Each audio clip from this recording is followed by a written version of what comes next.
Welcome to D&D. Not that D&D. I'm Eller, the Disciple. And I'm Tally, the Dissenter. And today we want to talk a bit about religious trauma and spiritual abuse. Wait, do we want to talk about that? No, I think we do. I think we want to maybe open up a possibility of healing in people's lives.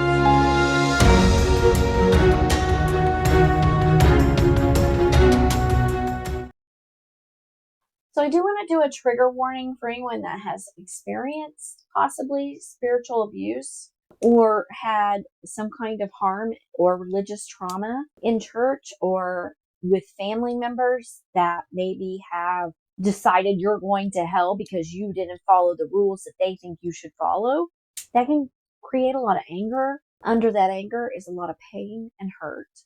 And so take the time to stop and maybe come back to this a bit at a time so that you can possibly work through it, or even better, possibly talk to a counselor, someone that can be trusted. Maybe not a religious counselor. Maybe not a religious counselor, but somebody that you trust or could build trust, because that is not something you want to walk in day one with a new therapist and open up when you don't know that therapist. Mm-hmm. Definitely, if you have experienced any of this, please, we ask that you find some help. Mm-hmm. What is spiritual abuse? I have a different book, a different author. It's actually two authors. I'm not going to talk about Brene Brown today. I'm not going to talk about Brene Brown today. And I will say, I know nothing really about these people. I just found this book in a used bookstore. And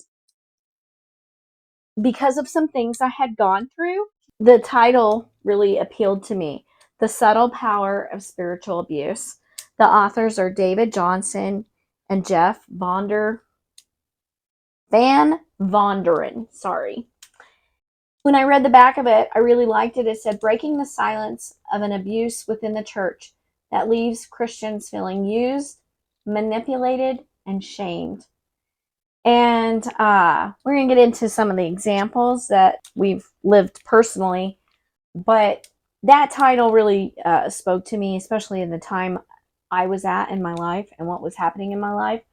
And it totally resonated with me that spiritual abuse is a real thing. I think they're both counselors, and they had basically been counseling. One of them, at least, is a pastor as well. And they'd been counseling folks and finding out perhaps that spiritual abuse was a real thing. So I'm going to use their definition. Spiritual abuse is the mistreatment of a person who is in need of help, support, or greater spiritual empowerment, with the result of weakening, undermining, or decreasing that person's spiritual empowerment. Another way that they explain it, and it's a little simpler, is spiritual abuse occurs when someone is treated in a way that damages them spiritually. I want to say the reason I felt it was important to start with the spiritual abuse is that that spiritual abuse can lead to religious trauma, but you don't have to experience spiritual abuse to feel religious trauma. And I want to make sure that that's clear across the board. Yeah. Right. But I think if you've had spiritual abuse, or that qualifies as possibly religious trauma. Okay, so now that we have laid this foundation of the definition of spiritual abuse, we've talked about how you can have spiritual abuse and that leads to that gives you some form of religious trauma, but you don't have to have experienced spiritual abuse to have religious trauma. I feel for a lot of queer people, we might have religious trauma if we grew up in a particular denomination of Christianity that said it was sinful for us to exist. I feel like that's a fairly common thing. And that's something that I would say it's a trauma. It's something that you're working through. And what religious trauma really can lead to are these feelings of shame, these self-hatred, and the mental health impacts, depression, anxiety. All these things can come from living in a world that says that you don't belong. Again, just a reminder to take some time for yourself. Self-care gets thrown around a lot. I'm with Casey Davis on this one. If you don't know who she is, I highly recommend looking her up. She goes for struggle care, not self-care. Oh, I like struggle Because- care. I like that word. I don't know. Maybe Yeah, I you do. You've played me some of her stuff. Yeah, I don't always remember names. I know.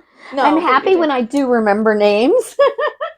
But the other thing is if, as we're going through this, you see part of a story that you can relate to, part of even just the struggle care is maybe just to stop and say, oh, that might be like something I experienced. And at the very least, maybe you could write a little of it down. And that is just something for you, very private, right? Like that, you are safe with yourself at the very least. And that gives you a chance to be brave with yourself, to maybe unpack that horrible suitcase of pain. Should we talk about a story of some of these things that we've experienced that might fall into these categories? Yeah, I mean, I feel like one of the other things that I have heard of happening, and I think you've shared a personal story with me previously, that it's something you've experienced of having like a marriage counselor or yes. or a counselor who is religious, essentially saying, oh, you have to put up with XYZ behavior because you're married. Yeah, so I'll tell that story. Okay. My husband and I had been married, I would say 2 to 3 years. The honeymoon phase had worn off. I still loved him very dearly, but he definitely liked sex a lot more than I did, to be perfectly frank. Well. And I think if you've been watching us, I've told in previous episodes that I am asexual. So I don't really like sex at all. I just did it for him because that's what he liked. It definitely was fatiguing that he liked it so often. And so we went to a counselor who was a religious counselor and had the conversation. Now, in my case, I wasn't just asexual. I had been sexually assaulted. And you have given me the words. Remind me what that is. Sex repulsed. Sex repulse, yes. As a result of your trauma. Yeah. So I had that sexual trauma, and then later had become a Christian and got married, and a couple of years into the marriage, and I'm going, he wants to have sex all the time, and I really don't want to. The counselor said, well, he's your husband, you're the wife, it's your duty to have sex with him whenever he wants to, unless it's physically painful. Emotionally painful doesn't count, just physically painful. That, I think, was probably both. It was a spiritual abuse where they were saying, well, our dogma says these are the rules. If you're going to be a Christian wife. And then the religious trauma of actually like going and living in that space and going, okay, oh God. Yeah. That wasn't my favorite part. And I didn't know then that I was asexual, and that was why I was like really not at all. It was nothing wrong with my husband. I love my husband very dearly. I just don't like sex.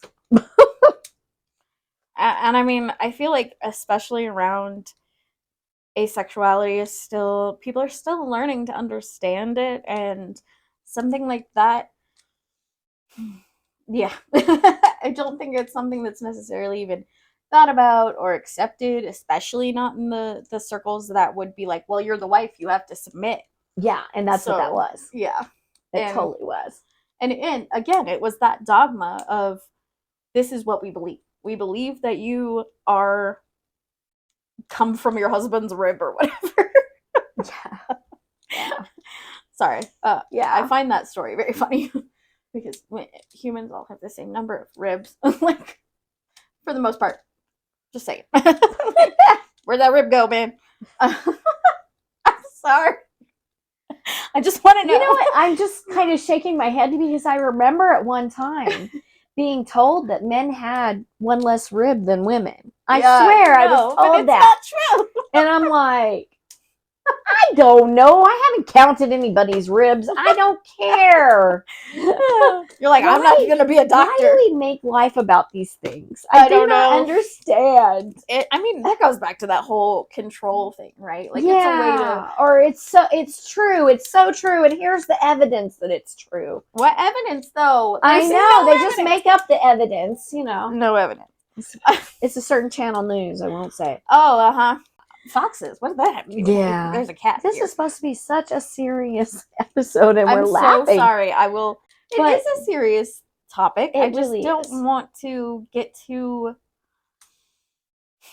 I don't want to get too lost in that. I want to be able to find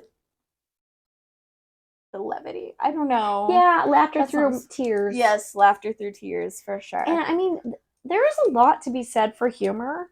Fisher, if you've ever seen some of her interviews, oh my gosh. She can tell the most horrific stories and have you laughing through the midst of a horrific story. I've always been one for the gallows humor. So. It's a little bit of that. So please forgive us if we're stepping on your toes. I apologize. But on the other hand, I really do want to encourage you in the midst of your pain to, find the happiness. To find some of that humor, because humor has a way of healing. It does. It does. As long as you're using it as a way to kind of find those moments of levity, and you're not using it just to avoid, because I think that some people do use it as just a way to avoid things. You have to feel your feelings at some point if you want to heal. I apologize to anyone who really didn't want to hear that right now, but you have to deal with that feeling, and it's okay. It's okay to be mad. It's okay to be angry.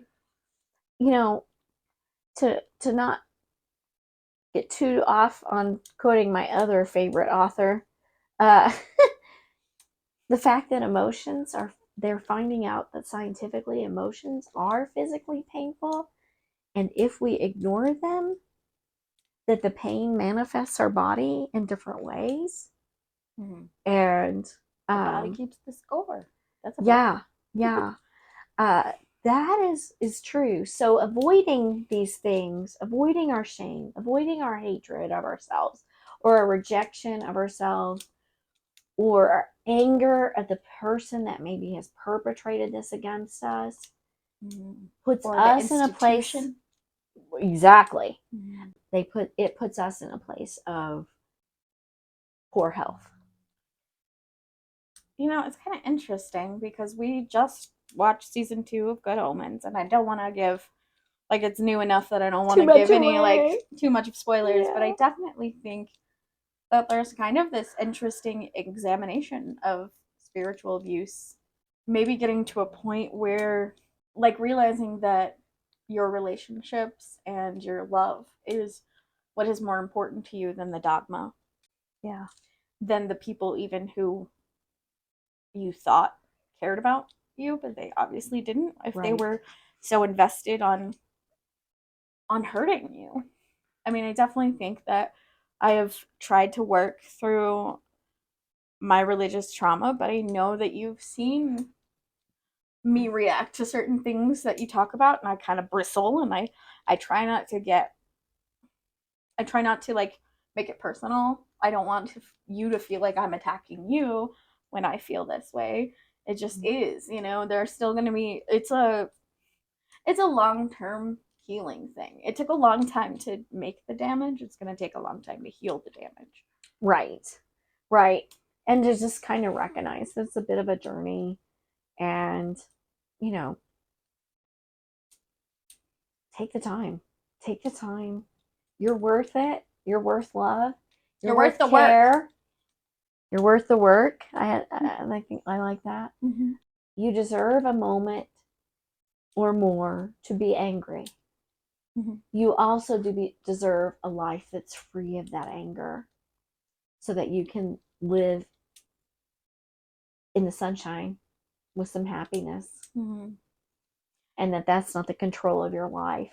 Yeah, I feel like that's part of feeling what you're feeling. Yeah. Like, feel that anger. And I mean, sometimes anger can lead to action. So maybe it will spur you into, I want to work through how we can fix this. Maybe if you are part of a religious community, you're somebody who's having questions, you're not sure where your faith fits, and you want to deal with whatever either spiritual abuse, religious trauma that you've had to deal with, and maybe move into this place of action. And I think you can definitely use that anger for good. I just also want you to find ways to be able to let go of it at some point and move forward. Yeah. Hopefully you don't have to live there forever. So you have an example of religious trauma that's not also spiritual abuse? Well, I mean, I think that I would not necessarily say that my situation with, I very much relate to the being a queer kid in a world that was telling me that it wasn't okay. I would say it wasn't necessarily spiritual abuse. Maybe you can make the argument if you were coming from your position where you think that you are a person of faith and that you think that other people should find that. Should find Faith. Faith. Like, if you believe in God and you think other people should believe in God, then you might make the argument, because it has led me to a place where I don't believe in God, that you would see that as spiritual harm. But I personally don't label it that way. I label it as just something I've experienced and been through. And I think a lot about, even this is something that, again, I'd be curious to know if you think this fits under the definition of spiritual abuse. Every Wednesday we would have chapel. We'd have people come in, and I remember a few times we had people talk on like pro-life, anti-abortion topics, and I personally think it's just pro-birth, because once they're here, yes, who cares we've what had happens? this conversation. Maybe we should have an episode about that. Oh, yeah, it's pro-birth. How much I have not realized the impact of that, where essentially I was very like pro-life for myself, pro-birth for myself, I guess, where I was like, I would not ever have an abortion. And it has taken me a really long time to kind of like unpack that and realize that there are legitimate reasons that has to happen. Not that, and I want to be clear, I've always been like, no, I don't think it's my business to tell someone what to do with their body. I did it once pretty early on, after I was realizing that I wasn't feeling the faith, if you will. I don't understand your situation or your story. I have had the thought of, I think I don't want to bring a kid into this world, and it's more to do with the climate change and the way our political stuff is in the United States. It's, financial realities of this world. I mean, so my child looked at me recently and said, "Do you regret having me?" And I said, "No, I do not regret you at all. The only thing that gets close to regret for me is that you have to live in this world that is so scary for you and so scary for our future. And that is the only thing that even comes remotely close to regret." Yeah. I mean, it's hard, because I basically have to be like, "Sorry, kid, I know you didn't ask to be here." Yeah. But it is what it is. It's rough. So on that topic, although we're totally off the road here, although I'm going to bring it back around, I will say, sorry, when I was pregnant with you, that I fully was prepared to have an abortion. I was not married. I was going to college. I did not have family support. My parents were in the middle of getting a divorce. I thought, there's no way I can do this. Absolutely no way. I had what I would consider divine intervention, and had a change of heart. Some doors opened up, and I ended up and went and lived with an aunt and an uncle of mine who took me in. I had a big turnaround in my life. The church that I went to with them, that whole family embraced us and loved you. They threw me a shower. There was never a voice of judgment from the regulars. They provided clothes for you for 2 years until I got married to your dad. It was amazing. But because I had had the freedom of choice, I was always, even in my most conservative times as a Christian, I was always of the mindset that's between them and God. That's nobody else's business. It's not the law's business. We should have foreseen that you couldn't have this conversation without this, because it was so weaponized as a rallying cry for the Republicans. Oh God, and I can't recall who it was and when, but it happened fairly early on. It wasn't Reagan. It wasn't Reagan all along for once. I mean, he perpetuated it, let's be real, but it wasn't just him. It was before him that this really was a rallying cry. And it has remained one of the strongest rallying cry on the right. It has kept a lot of people who might not otherwise support other policies and ideas. Well, yeah. That was the interesting thing for me. It was when I actually went to college, I stopped being a Republican. I mean, not overnight. It took me some time, but I got there. Oh, them damn liberal universities. I know. But here's the thing. Nobody had ever explained to me the difference between a social agenda and an economic agenda. Yeah. And what is mortifying to me is somehow they managed to get people that care about that social agenda piece and don't understand or ignore the economic agenda. Mm-hmm. And how that really conflicts with what's in their best interest. Well, this is definitely getting them slightly off topic, because this economic and social agenda thing is definitely more of a next video thing. Oh, we should definitely. Yeah. Oh, that's right. To circle back to then religious trauma, do you feel like you had anything that helped you get? Yeah, actually, I want to talk about that. Okay. Because I was just looking at my beautiful witch's familiar. If you pet him, he's gonna leave. Black cat, who's been just chilling here this whole time.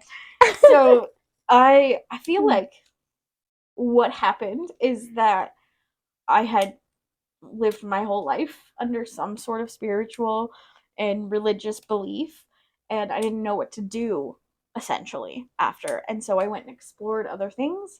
I looked into being a witch. I mean, there's still some of it like that I kind of incorporate. I look at astrology sometimes, and I don't necessarily take astrology like super seriously. I don't know. I think it's kind of fun. Like, I definitely don't know if I believe in horoscopes. Like, I don't know. That seems like a lot.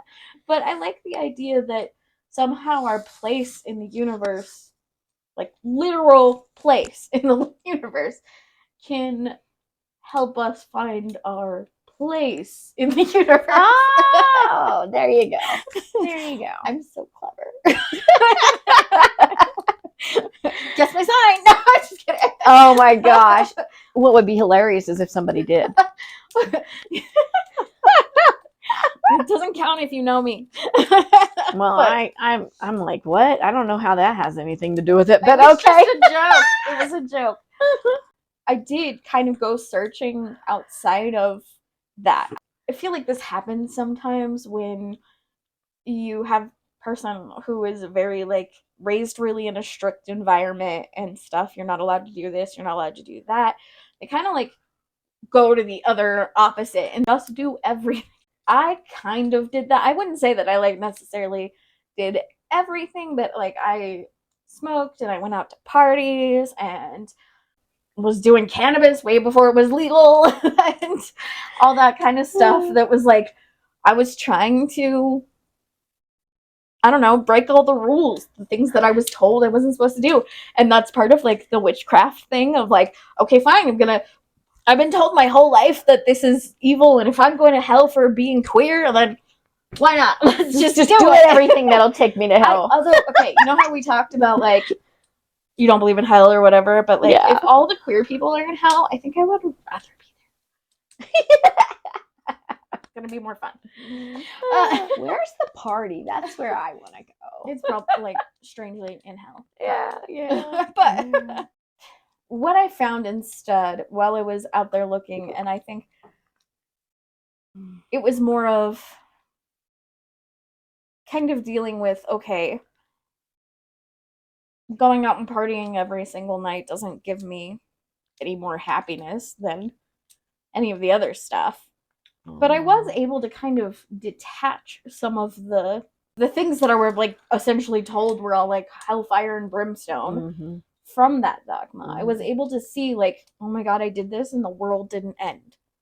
And it's kind of like in Green Street Hooligans, there's this line that, God, that's a deep cut. That's a niche topic there. But there is this line that I really like that Elijah Wood's character says something about when you like take your first hit and you realize you're not made of porcelain and you're not going to shatter. Something inside of you just changes. And I'm paraphrasing, but I always liked that idea of like, once I realized the world wasn't going to end or I wasn't going to shatter just because I broke the rules, that helped me kind of process it. Then I kind of moved into like that sociology realm and understanding things from like the sociological perspective. It kind of helped me put that into context. And I feel like one of the benefits of like being somebody who's ADHD and having that, there's this kind of thing about sociology, they say being able to see the strange and the familiar, and I feel like that necessarily like came a little bit easier for me. And also because I had been in a position where I was questioning certain things that were familiar stories and things to me, but weren't exactly making a ton of sense. Like I said, sometimes I was like, did I read a different book? Did I read the wrong book? This one said Bible. I thought we were on the same page here. Well, I'm glad that you had that. I want to talk a minute about something you said earlier and then answering my question. So, first of all, earlier you said something about if I thought that you should have faith. And I want to clear up. I think I've said this a couple of times. I'm a person of faith. I don't decide for everybody else what they should do. I know that my faith helps me and guides me. I also have found it to be very resilient, especially when I have worked through shedding beliefs that are really not valuable or helpful or even, dare I say, correct. That being said, for me, speaking of resilience, when I did go through the circumstance where I was given this horrible advice, I continued to do what they told me to do. I didn't love it. I didn't hate it because I loved my husband. And then he passed, okay? And especially after he passed, I went, well, good for him. I don't ever have to have sex again. He got what he wanted, and I'm getting what I want now. It's all good. Talking about that laughter through tears, huh? Laughter through tears. Yeah. Yeah. You're like, okay, I'm really sad that my husband is gone, but also, yes, I never have to have sex again. I didn't really think it like that until probably several years later. Because, I mean, that was the least of my worries. No, you can't say. You didn't suddenly become a single parent to 3 children? Oh, yeah. There's that. I can look back at it now and go, that wasn't right. That wasn't No. good advice. And if you do it over again, you'd probably do it differently. Yeah. Yeah. But it also, I didn't have to live in the pain of it because I could go, okay, that person really did not understand what it means to be an asexual being. Well, or period. Give a shit about anybody's bodily autonomy. Because there's that too. I mean, even if you are somebody who's not asexual and you don't want to have sex, you cannot have sex. Like, you should not ever. Thank you. That is a good point. Forced. Very good point. Like, consent is a thing. Very good point. But just like you moved to sociology to help you, mm-hmm. I moved through my faith. And now if I was to be in a relationship, I would know right up front, hey, this is who I am. I'm not going back to being that person again. Mm-hmm. No. I'm asexual and I am asexual and I am not compromising. I'm not doing that. Doing that, sitting here now today going, and I am no less spiritual for it. Right. Because it does not make me a bad person because I don't want to have sex with anybody. Yeah, exactly. And it doesn't mean I'm going to hell. It does. I mean, it doesn't. Yeah. You know. Yeah. Not that again. I don't believe in hell. But oh, there you go. See, I keep forgetting I don't believe in it. I'm so used to people believing in it, so I just say it. But then if I actually sit and think about it, I'm like, we've covered a lot of the things that, we've experienced ourselves. There's so many things that I haven't experienced. I've heard stories about like people who joined like 12-step programs and feeling like that was very damaging to them in the long term while they were trying to recover through substance use disorders. I mean, I personally couldn't imagine if I was going through a substance abuse situation that would be helpful for me. My previous experience has put me in a place where that wouldn't be a thing for me. Right. And so they need to have other options, and we need to have more choices. Going back to the whole choice, I think that there are a lot of 12-step programs, and there are people who need other options for that. Yeah. Because it helps some people. Yeah. But it's not one size fits all. Again. Yeah. Please. If you learn anything from our channel, yes. No more binaries. Exactly. Spectrum. And find what fits for you. Within some reason of like, okay, you don't get to harm somebody else to do that. I hope that if you have experienced spiritual abuse or religious trauma, that you will at least start with being able to acknowledge it and to maybe just, if you've already acknowledged it, to see where you're at in the journey. Have you accepted it? Are you living captured by the pain of it? Wherever you're at, get the help you need. Yeah. Thank you so much for watching. Thank you. Please share, like, subscribe. If you're listening to the podcast version, maybe put a review, rate it. It could be really helpful to just get other people watching it and listening to us. And if you have questions of something we didn't cover, or you want to share, you thought, okay, well, I thought you were going to talk about spiritual abuse, and I thought you were going to talk about this, whatever this was, and we didn't cover it. Let us know, because we're still developing and trying to make sure our content is worthwhile, kind of different than other voices out there. We would love to provide information that's helpful to you. Yeah. Thanks again. Thank you. Bye.